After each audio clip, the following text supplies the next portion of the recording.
did always look like Liverpool had been handed a pretty tough start to the new season when you looked at the Premier League fixture list, and so it proves, because the difficult fixtures just keep on coming, don't they? And it is after a difficult, tricky trip to Newcastle. It's Arsenal at Anfield up next. That is, of course, on Sunday. So for that reason, we've been here at the AXA Training Centre to hear from Arne Slot, and I'm back in the car park to film this one. Those who've been watching these videos for a long time will be glad to see that the skip is back behind me, because that was a big feature of last season's video. But of course, let's not talk about skips. Let's talk about what Arne Slot had to say, because that is the interesting thing here. And I have to start really talking about transfers, don't I? Only 3 days of the transfer window left, so these press conference updates won't really feature much transfer chat after this. But of course, there are a couple of big storylines going on around Liverpool at the moment, which is the pursuit of Mark Guéhi for Crystal Palace, and of course also the big one, Alexander Isak. Now, I did speak about in my video last night about the developments at Newcastle and how that can help Liverpool in terms of them Newcastle signing Nick Voltemade and opening up the possibility of Isak leaving. Now, of course, Arne Slot was also asked about that at his press conference today, and we know how he plays these questions, but he did actually bite on this one and talk about it. And he said, that's very nice for Eddie, because Anthony Gordon is suspended and Isak has not been training with the team. But he didn't want to go much further into it than being pleased for Eddie Howe to get a striker in, because Newcastle have been chasing one all summer. He didn't go into the reasons why Isak's not training, why Newcastle have wanted a striker desperately. All he would say on transfers was, we will always try to strengthen if it is the right player at the right price. Let's see if we do something. But as I said in my video last night, very much leaning on the side of things that Liverpool will do something and maybe get both the Guéhi and Isak deals over the line. But it's just a waiting game at the moment. So as I say, only 3 days left, so things have got to start happening soon.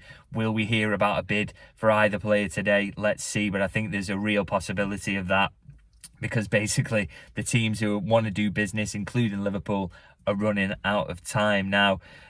Slot was a bit more forthcoming on other topics, as he typically is. He doesn't really want to talk about transfers, and I include team news amongst that. Now, he was asked about Conor Bradley, who he said had a couple of sessions going into the Newcastle game, and so wasn't really ready for that one, even though he came on as a late substitute. But he's had full training this week, so should be in better shape. Does that mean he comes in to start instead of Szoboszlai right back? Big decision for the manager to make on that one. It'll be interesting to see how he goes in terms of that one. Now, another big boost as well, which is that Alexis McAllister has been back in training this week. He missed the Newcastle game with a minor issue, but he has been back in training this week, so really good news on that front. He also said that Virgil van Dijk is also okay after the challenge he received from Anthony Gordon that led to Gordon being sent off. And so that means that Liverpool's only injury concern going into the Arsenal game is Frimpong, who we expect back after the international break, which follows this game. So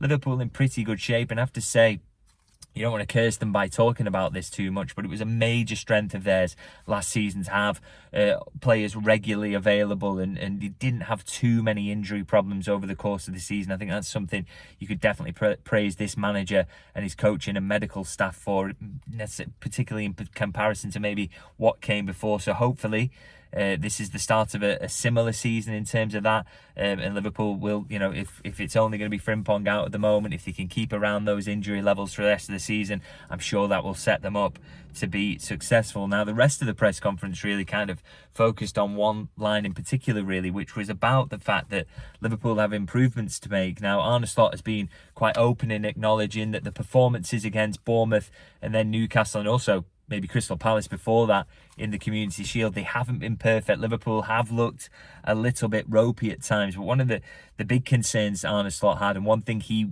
singled out as an area he wants to see improved, was set pieces. He spoke about that and he said, we've conceded 4 goals from set pieces if you include the Bilbao game, which obviously the pre-season friendly, and that is one of their strengths. When he says there, he of course means Arsenal. That is a concern for Liverpool coming into this game. As he says, they've looked a bit weak from set pieces at times, and Arsenal is so good in that aspect. So Liverpool really do have to sharpen up around that. And it's an interesting kind of storyline that's going on at the moment, because Liverpool, we understand now, are making changes to their coaching setup, and Aaron Briggs is now taking on the set piece coach role on a full-time basis. So he did do that job. It was part of his role when he was an individual development coach, but that aspect is being taken away from him. He's now focusing on set pieces.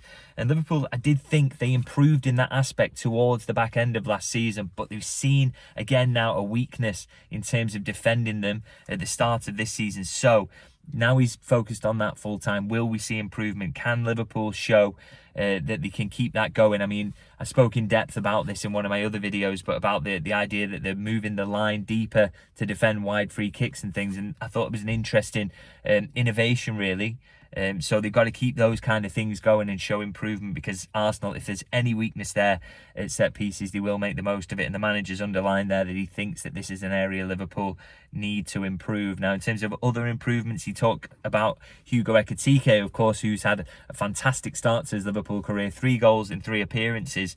But Arne Slot thinks there's even more to come from him. He spoke about the fact he's not quite at full match fitness yet. They really want to get full fitness into him. He didn't have a full pre-season with Liverpool. And he spoke about the fact that Frankfurt, they are a pressing team, but they don't maybe press as much as Liverpool. So that's something he's got to get used to, and maybe then get able to maybe play 90 minutes, because he hasn't managed that yet. And I have to say, Liverpool look weaker when he goes off the pitch to not have that focal point there. I mean, it will help if they do get Isak in to have a couple of options there. But of course, with Ekitike, they want him to be capable to play 90 minutes, don't they? So that's an improvement he's an eye in. And also he's asked about Florian Wirtz as well, which I thought was an interesting one. He was asked about the improvements he can make. He was a bit quiet against Newcastle, couldn't really get on the ball, but he launched a bit of a defensive Wirtz that I thought was very, very interesting, in that he said there was only 40% of the time of the match against Newcastle the ball was in play, so it makes taking a lot of touches very difficult. He said, look, I don't think Ekitike took many touches, I don't think Gakpo did,